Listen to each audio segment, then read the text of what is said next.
يا صباح الفل والألوان الجميلة. الخريف بدأ وألوان الخريف الجميلة. بالمناسبة جايبة لكم واحدة من البامكن ده اللي هو القرع ده عشان نعمل بيه وصفة حلوة قوي إن شاء الله. لكن كمان المدارس دخلت، كل سنة وانتم طيبين.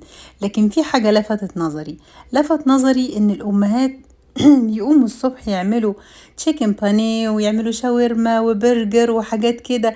ايه يا جماعة، احنا واحنا صغيرين كانت امهاتنا بتحط لنا سندوتشات الجبنة. كبرنا قوي هو ساندوتش الجبنة، ويعملوا لنا كمان لما يعني كده البيض والحاجات البسيطة دي. اصل ده فطار يا جماعة، وكلنا بنروح في البيت بعد كده بنتجمع على سفرة الغداء. فليه يا جماعة يعني بتصعبوها على نفسكم؟ حاولوا تسهلوها، لان كده كده يعني الدنيا غالية على الناس كلها.